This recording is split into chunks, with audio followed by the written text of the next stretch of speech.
Welcome back to another video, guys. My name is Huisen, a diploma student studying in INTI College.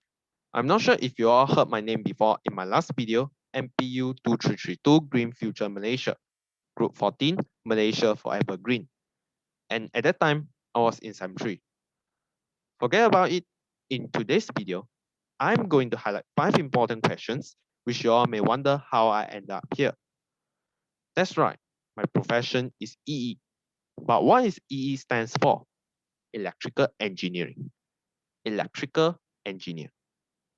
In INTI, we call it as EEE, Electrical and Electronics Engineer. How much you understand about EE? EE specifically deals with electronics, electricity, and even electromagnetism. Not only that, others like telecommunications, power control systems, and etc. That's the reason why INTI suits me the most. INTI offers almost every courses required for EE. Just look at this and you know what I mean. For example, analog electronics EEE1109, circuit theories and electronic devices EEE1105, electric power systems and machines EEE2113, electromagnetic field theory EGE2114, introduction to embedded system EEE2114, introduction to power electronics and drives EEE2112, and telecommunication systems EEE2111. Those courses are only available in INTI College. Of course, maths and physics are the compulsory subjects, as most EE must apply them in their designs. Most important thing, testing a new electrical appliance is the must to ensure the safety for the consumers. For EE course, it has its own unique characteristics, making a real difference by being responsible for a wide range of technologies, dealing with large projects which requires a lot of hands-on and analytical mindset, and huge demands with high pay structure provided in Malaysia attract my interest a lot. Besides that, KSAP, or better known as knowledge, skill, attitude, and behavior, are key things to EE. For me, I have maths and physics knowledge, problem-solving skill, positive attitude, and satisfactory behavior. But the question came about that what makes a great engineer? To become a great engineer, always shows an attitude that you're willing to learn. And even though you are criticized, try to accept that situation and keep yourself motivated. Better not do something revengeful, and this makes the matter even worse. Try to be positive. Maintain good communication skills with people around you. Be confident, but don't turn it into overconfident, which is unwanted. One should also know how to apply mathematical and physics principles into work, which sometimes require. The next slide shows the qualities and skill of a great engineer should have.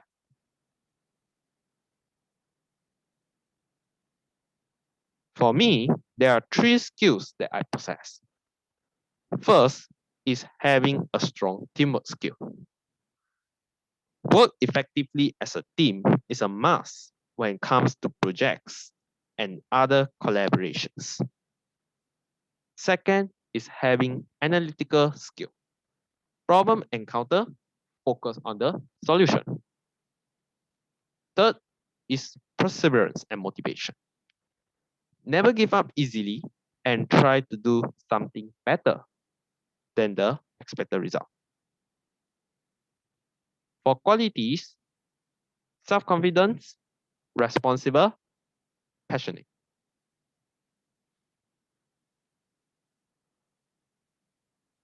A quick test for question 3. In Malaysia, engineering programs are accredited by the You have 10 seconds to think about it. 10 seconds starts now.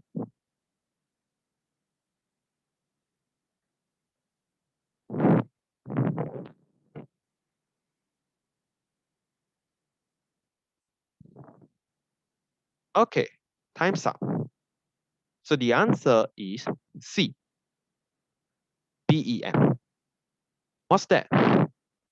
Board of Engineers Malaysia, a statutory body representing the engineering profession. Another body is IEM, which stands for Institute Engineer Malaysia, a professional body for engineers. These two bodies are major professional engineering bodies that govern the engineers.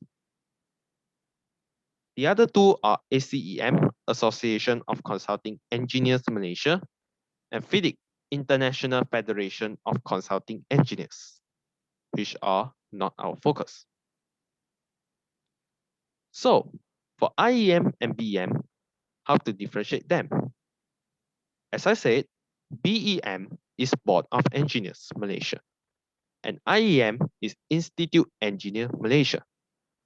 The difference between them is BEM is a government body that regulates the registration of engineers in Malaysia, while IEM is a learned society for engineers.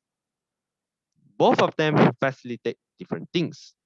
One is registration of engineers.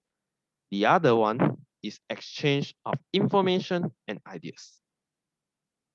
For BEM, it is mandatory for a university graduate to register as graduate engineer, to take up employment as a graduate engineer, which stated in the do and don't.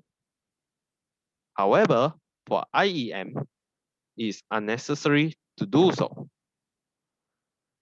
There is also a rule stated by BEM that only graduates with an accredited degree recognized by BEM are able to register as graduate engineer. Whereas IEM has no such rule, and anyone can apply to join, provided they have the required and recognized engineering qualifications as subjected to IEM bylaws. Next, where's the best place to work? After graduation, I dream to work in Intel. Why Intel?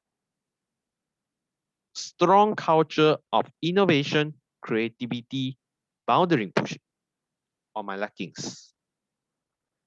Able to develop new series of microprocessor and supply them to computer system manufacturers like Lenovo, HP, and Dell is a great contribution to the world. Secondly, it allows me to work with people from around the world and see different perspectives and learn about different markets as it is a global brand. Last but not least, it gives me opportunity to expand my skill set, strengthen leadership ability, and reach my personal best. Therefore, having a flexible working environment like Intel impressed me a lot. The last slide for today. 3 codes of conducts in the IAM regulation, which is different from BOE or BEM, Board of Engineer Malaysia, as stated below. First, engineers should at all times apply equal fairness between the clients or employer and the contractor. When I graduated, become an engineer, impartiality is an important element. I will try not to favor one side over the other. I should be completely loyal to the interests of clients or employer. Other than that, as engineer, I should not reveal the facts and information without the prior consents of the clients or employer, except as authorized by the law. 2. Engineers should not advertise or canvass for employment. Try to think 3 times before you act. For this situation, the best advice is not to make false statement or exaggeration that can ruin industry reputation and deceive the public unless you have a factual statement with supportive reasons. For me, I rather not providing statements such a way that concerns an industry is unethical. Therefore, never advertise unless you get someone's consent or permission. Third, engineers shall not accept remuneration. According to the Islamic ethics of engineering, bribery should be avoided. Whenever receiving any projects from a large company, an engineer should always keep in mind that offering bribe to any parties involved is forbidden. Same thing, receiving a bribe from any parties is also not allowed. Thus, I solemnly promise I shall avoid bribery, as it is an unethical action to do so. That's all. Thank you for watching and make sure to like and subscribe my video.